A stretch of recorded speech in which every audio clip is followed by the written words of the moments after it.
good people of YouTube, and welcome to my hobby channel. Now, I've just been going through my Moria faction, and I had two of these models in Games Workshop resin.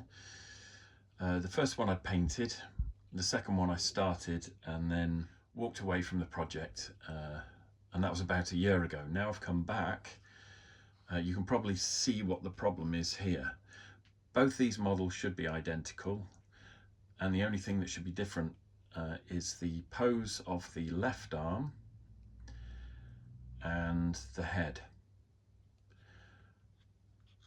Now this model is fine because there are 3 points of contact with the ground. This model only has 2 points of contact with this model only has 2 points of contact with the ground, and those 2 points rely on two very thin resin ankles to support the weight of this particular creature. I wanted both versions in my Moria faction, and I've got a cool one that I've painted and I'm happy with, and then this one which is in desperate need of some TLC and a solution to the problem. Now, I can't do anything with the arms because they are the reason why I've got two of them. And obviously the Games Workshop resin is flexible. That's what makes it shatter resistant. It's got something in it which is known as a plasticizer, and that's standard practice with resin models if you want to give them a bit of impact shock resistance, and B, make them feel expensive. If a resin model is slightly flexible and it's not brittle and it doesn't shatter, then it feels like a good quality resin. But the flip side of that is that any thin parts struggle with supporting any kind of weight, and slowly over the period of 12 to 18 months this model has slumped forward, and that's because the ankles here have just bent under the almost insignificant weight of the wings, the torso and the head. So without the arm to support it, this will just keep happening. So the first thing I need to do is immerse it in water that's just off the boil. It won't take long to soften that resin and allow me to straighten the model.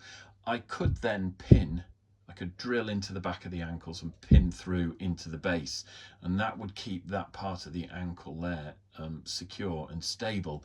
But then we have another piece here at a 90-degree angle, and that would simply transfer the problem to there. So pinning isn't an option.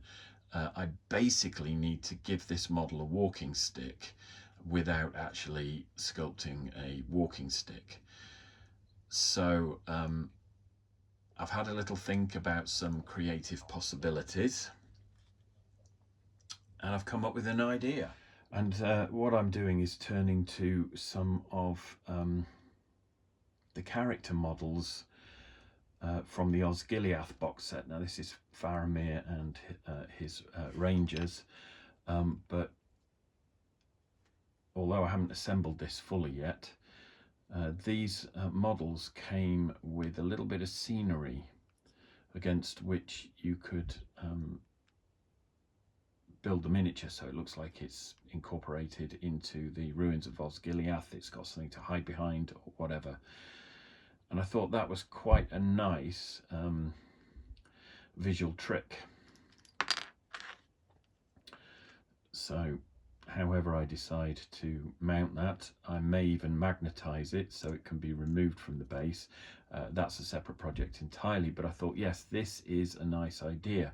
So if I was going to do something similar with this, I either need to provide support at the elbow there when I've straightened the miniature out through using a piece of wire, which I could hide, but it would look a bit weird unless it was something like tall reeds or long grass. It would look weird because it would look as though this monster is casually leaning his elbow on a wall or something, and I didn't want that. So my only other option is to do something with this open hand here. So I dug out some slate from the garden. This is my slate. I haven't taken it from anyone else's garden. So it's a lot cheaper to use garden slate, which you buy in large bags, than it is to use modelling slate, which is the same thing, only 100 times more expensive.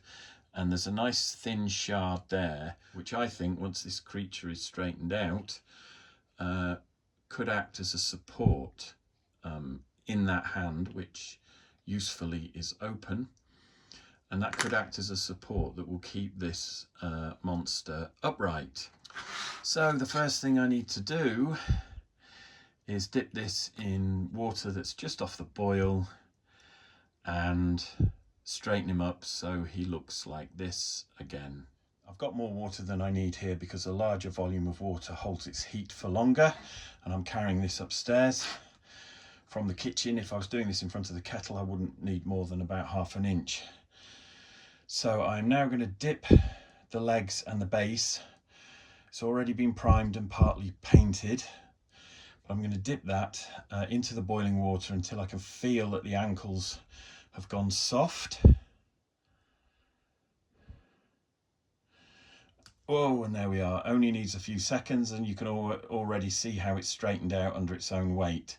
So all I'm doing now is just holding that steady until it cools. And that will take maybe 30 seconds in total. And there we are. It's now supporting its own weight, but if I leave this now, 6 months' time when I come back to it to paint it again, it will have done exactly the same thing. It will have sagged under its own weight. Anyway, I'm now going to tip this water away down the sink because of course it's had resin and plastics in it. So now you can see that that model is in the pose that it should be in. The boiling water has not affected the base at all. It's not caused that to warp. So I have restored that sagging resin model back to its original form, and I need to now basically give it a support. So I've got these bits of slate because obviously the whole point of this creature, this denizen of the dark, is that it's meant to be in a cave. So all I need to do is super glue this bit of slate here to the base and to the hand, and I will hopefully have created a support. And then, so it's just not this weird lump of rock on its own on the side of the base, I will add some of the smaller pieces around the back and the bottom there to create something that looks artistic and thematic and visually interesting. I'll just check which way round I want it. I need it that way round because there is an angle at the bottom there that's forcing the rock forward. So that means it would be behind the leg, whereas if I come this way, it doesn't work. Glue on the bottom there.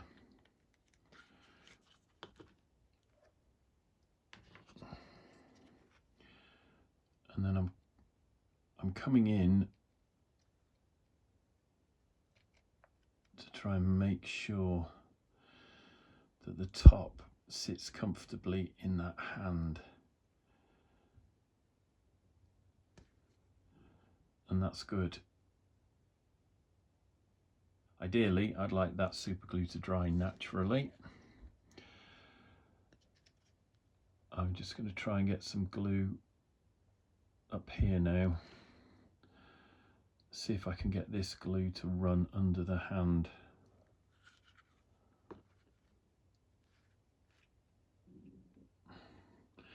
Just give that a wiggle.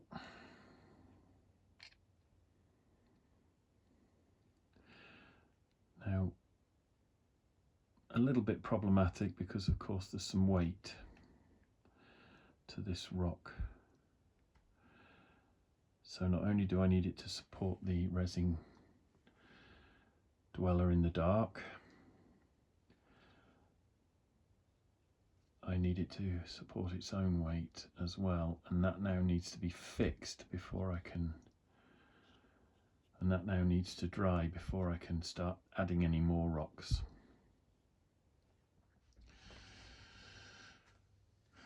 So that glue is now dry enough to hold that rock in place, and I just need to decide how I want to add some extra bits of detail. I've had a play around off camera because obviously I don't just want a tiny little slab like that sticking up right.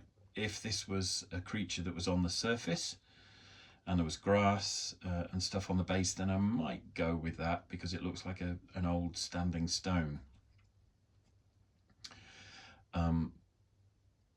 But this needs to look like a protrusion from a cave wall. And so I think what I'll do is I will slide this smaller rock in here that also butts up against the ankle there, which gives me another point where I can add some glue and it stops movement.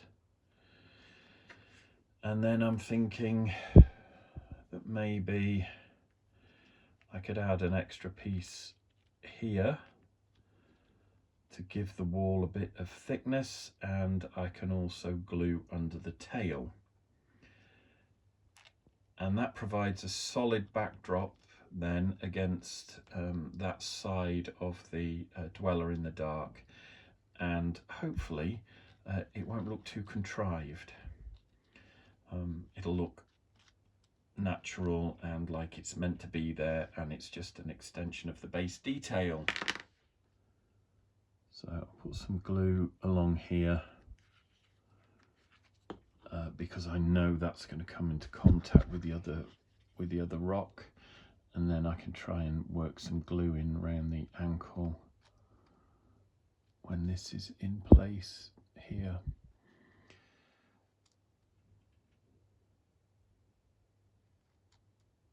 Right.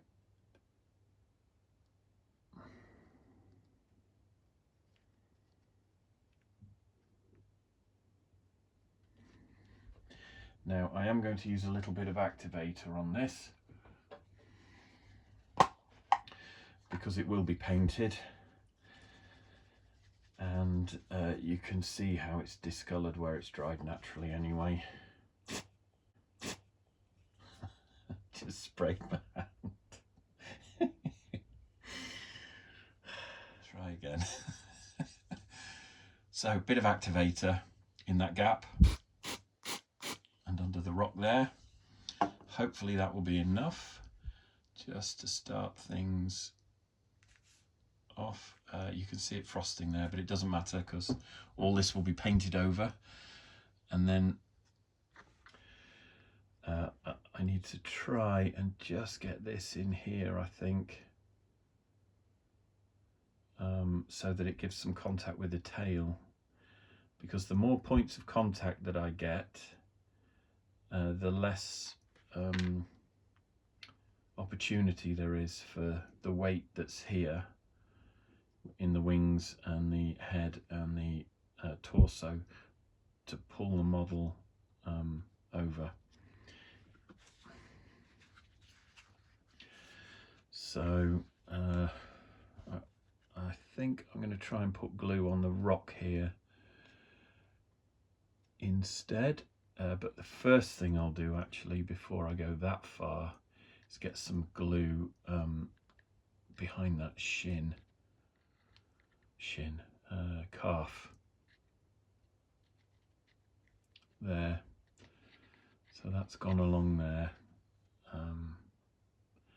and I'll be painting these rock surfaces anyway, so I'll get a bit of glue on the base as well,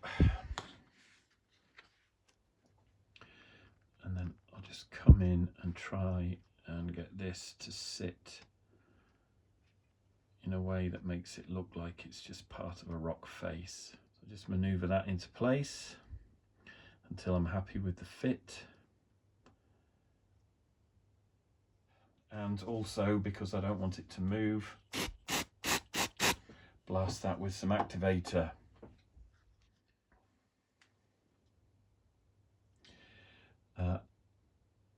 When I've finished putting all these bits of slate down where I want them, I will use some Milliput or green stuff to start filling in between these individual bits of slate, so it will look like a solid piece of rock. But that's good because that gets me another point of contact up there. So I'm now going to put some glue up here. There we go.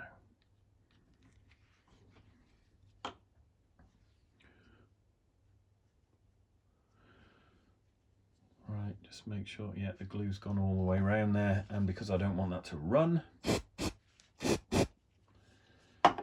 quick blast with the activator, and you can see it going off, hopefully, there.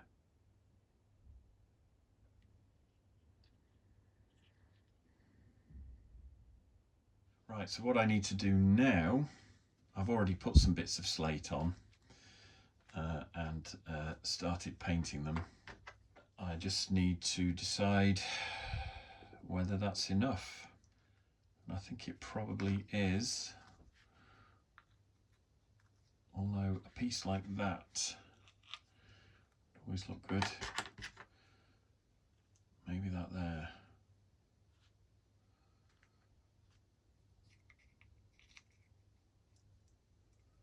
Just to break up the form a little. Yeah, I quite like that because that leads the eye into the foot more than that. So I'm going to add that piece there and then just drop some rubble around. Last piece, I've decided on the orientation as well.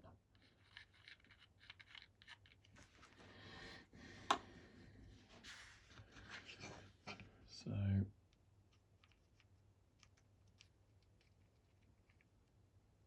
I want that to sit there.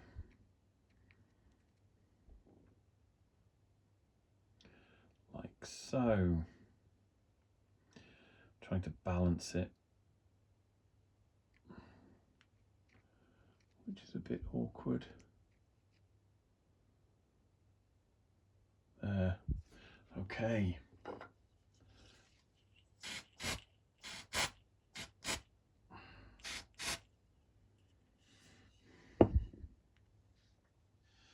Right, so I've got the rocks, the bits of garden slate in place. They now support this model.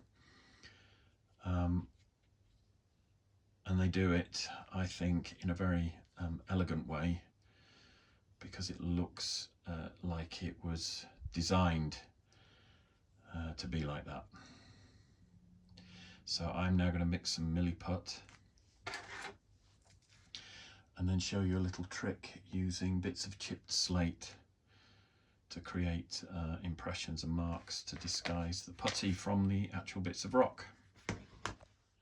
I've mixed some Milliput with a tiny bit of green stuff,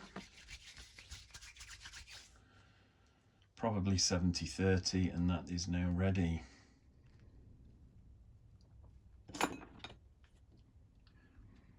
So I'll just start by pushing the putty into the most obvious gaps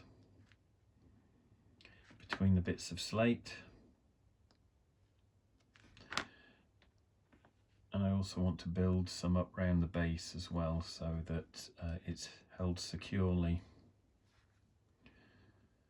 As I said, the aim here is to try and make these 3 or 4 individual pieces of slate look like a solid cave wall. And I want the whole thing to look as though it's part of the original design of the miniature.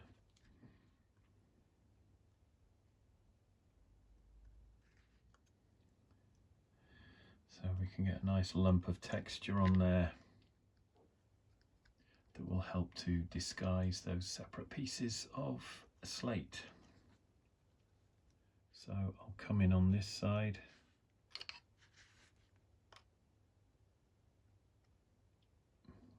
push the putty through, following the outline of this front piece of slate here, and then I can just fill that gap in there as well.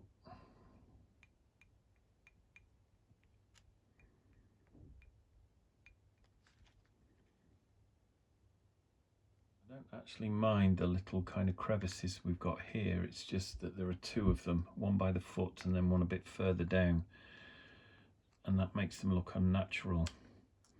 So it's going to be harder to fill round by the foot there. So I'll choose this one because it's easier.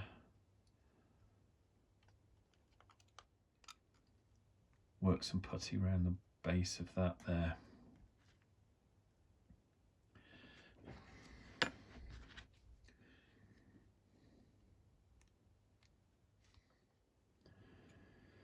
There.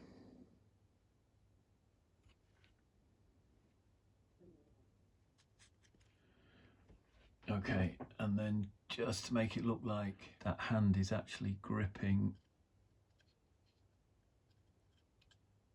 a thicker piece of rock, I'm going to put some putty in there and some putty back here. Just work it up against the hand so there's no real gap there then. And then I can just come down like that with this. And blend that in. And then carry the thickness up to the top here. And do the same around the thumb, so that's not dangling in midair. Just push that into the gap and pull away from it here to create the additional thickness needed on this piece of rock at the front here. And then carry that through behind.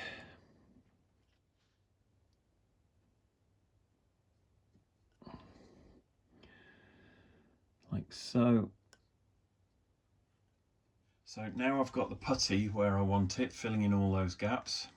I've got my wet sponge here that I use to dip and clean my sculpting tools in while I'm working. Now I can dip the edge of a piece of slate in there, make sure it's wet, and then I can start working the Milliput with the chipped edge of the slate to create some appropriate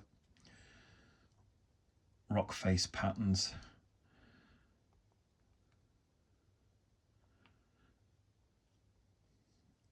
And it sometimes pays to have several different bits of slate handy so that you can swap between them. A bit of slate there's broken off and embedded itself. I'm not going to worry about that because that just adds to the whole stone texture.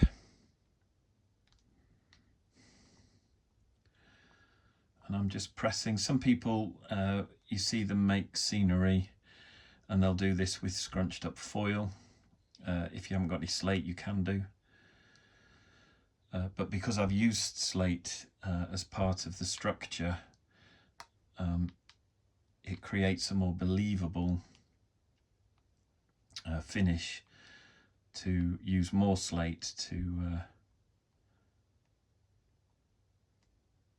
create the texture and the pattern on the putty. It'll just make it easier to disguise and hide when I'm painting it. Won't be so obvious. I have another piece here that I normally use for this kind of thing, and that's got a thinner end there that I can hopefully just push in to create some kind of a pattern on those rocks. I might have to finish that off with a sculpting tool because that's a little bit tight in there, but hopefully I can come in here and just make some marks that are convincing.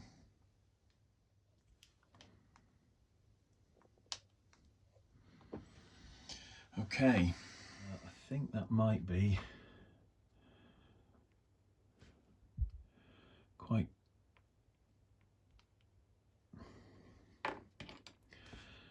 close to being done. Just try and hide this a little better in here. There we are.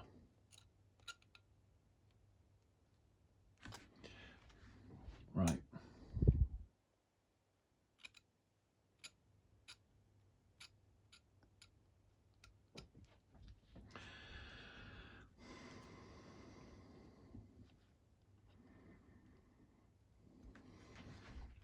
Okay, I'm going to let that dry now before I do any damage with my fingers. And then it can be primed by hand because I've already started painting the model.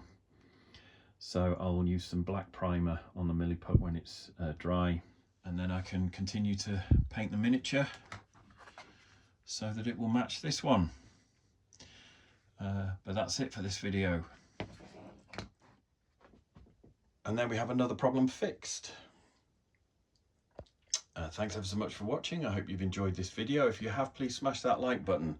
Please hit subscribe for more videos like this. And if you'd like to leave a comment, please do, but keep those comments kind and respectful. Take care of yourselves, happy holidays, and I'll see you in the next one.